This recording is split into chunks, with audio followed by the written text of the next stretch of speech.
তব কথামৃতং তপ্ত জীবনং কবিভিড়িতং কলমশাপহম শ্রবণমঙ্গলম শ্রীমদাততং ভুবি গৃণন্তি যে ভুরিদা জনা।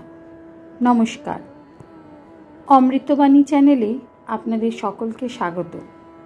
শ্রী শ্রী ঠাকুর, মা ও স্বামীজির রাতুল চরণে শতকোটি প্রণাম জানিয়ে শুরু করছি আমাদের আজকের পাঠ।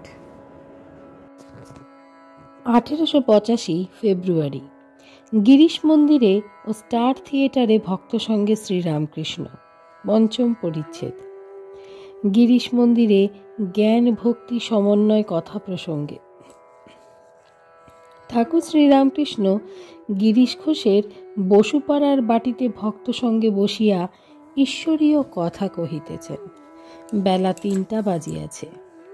মাস্টার আসিয়া ভূমিষ্ঠ হইয়া প্রণাম করিলেন। আজ বুধবার 15ই ফাল্গুন, শুক্লা একাদশী, 25শে ফেব্রুয়ারি 1885 খ্রিস্টাব্দ। গত রবিবার দক্ষিণেশ্বর মন্দিরে শ্রীরামকৃষ্ণের জন্ম মহোৎসব হইয়া গিয়াছে। আজ ঠাকুর গিরিশের বাড়ি হইয়া স্টার থিয়েটারে বৃষকেতুর অভিনয় দর্শন করিতে যাইবেন। ঠাকুর কিয়ৎক্ষণ পূর্বেই আসিয়াছেন। কাজ সারিয়া আসিতে মাস্টারের কিঞ্চিৎ বিলম্ব হইয়াছে। তিনি আসিয়াই দেখিলেন ঠাকুর উৎসাহের সহিত ব্রহ্মজ্ঞান ও ভক্তিতত্ত্বের সমন্বয় কথা কহিতেছেন। শ্রীরামকৃষ্ণ গিরিশ প্রভৃতি ভক্তদের প্রতি জাগ্রত, স্বপ্ন, সুষুপ্তি জীবের এই 3 অবস্থা। যারা জ্ঞান বিচার করে তারা 3 অবস্থাই উড়িয়ে দেয়। তারা বলে যে ব্রহ্ম 3 অবস্থারই পার, স্থূল সূক্ষ্ম কারণ, 3 দেহের পার, সত্য রজতম 3 গুণের পার, সমস্তই মায়া।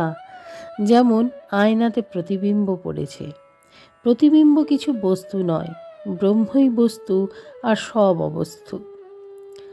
ব্রহ্মজ্ঞানীরা আরও বলে দেহাত্মবুদ্ধি থাকলেই দুটো দেখায়, প্রতিবিম্বটাও সত্য বলে বোধ হয়।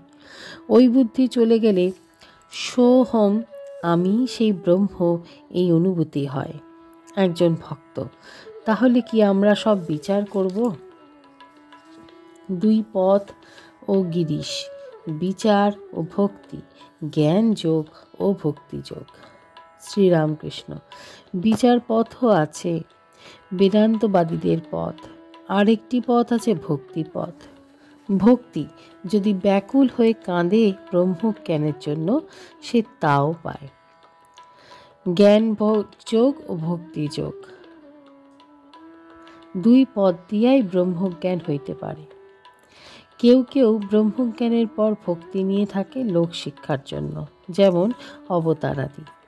দেহাত্মবুদ্ধি, আমি বুদ্ধি কিন্তু সহজে যায় না। তার কৃপায় সমাধিস্থ হলে যায়। নির্বিকল্প সমাধি, জড় সমাধি। সমাধির পর অবতারাদির আমি আবার ফিরে আসে।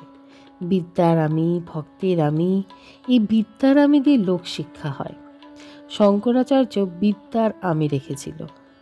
চৈতন্যদেব এই আমি দিয়ে ভক্তি আস্বাদন করতেন। ভক্তি ভক্ত নিয়ে থাকতেন, ঈশ্বরীয় কথা কইতেন, নাম সংকীর্তন করতেন। আমি তো সহজে যায় না, তাই ভক্ত জাগ্রত, স্বপ্ন প্রভৃতি অবস্থা উড়িয়ে দেয় না। ভক্ত সব অবস্থাই লয়, সত্য রজতম 3 গুণও লয়। ভক্ত দেখে তিনি চতুর্বিংশতি তত্ত্ব হয়ে রয়েছেন, জীব জগৎ হয়ে রয়েছেন। আবার দেখে সাকার চিন্ময় রূপে তিনি দর্শন দেন। ভক্ত বিদ্যা মায়া আশ্রয় করে থাকে, সাধু ভঙ্গ, তীর্থ জ্ঞান, ভক্তি বৈরাগ্য এইসব আশ্রয় করে থাকে। সে বলে যদি আমি সহজে চলে না যায়, তবে থাক শালা দাস হয়ে, ভক্ত হয়ে। ভক্তেরও একাকার জ্ঞান হয়। সে দেখে ঈশ্বর ছাড়া আর কিছুই নাই। স্বপ্নবৎ বলে না, তবে বলে তিনিই এসব হয়েছেন। মোমের বাগানে সবই মোম, তবে নানা রূপ। তবে পাকা ভক্তি হলে এইরূপ বোধ হয়। অনেক পিত্ত জমলে নেবা লাগে, তখন দেখে যে সবই হলদে। শ্রীমতী শ্যামকে ভেবে ভেবে সমস্ত শ্যামময় দেখলে, আর নিজেকেও শ্যামাবোধ হলো। পাড়ার হ্রদের শীষে অনেক দিন থাকলে সেটাও পাড়া হয়ে যায়।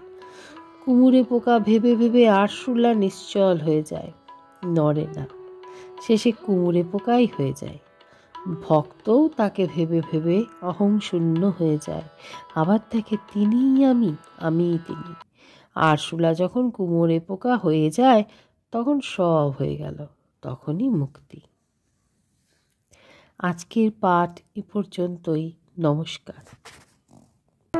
কথামৃতের সুধাধারার সাথে শ্রী শ্রী ঠাকুর, মা ও স্বামীজির অনুধ্যানের জন্য চ্যানেলটি সাবস্ক্রাইব করুন।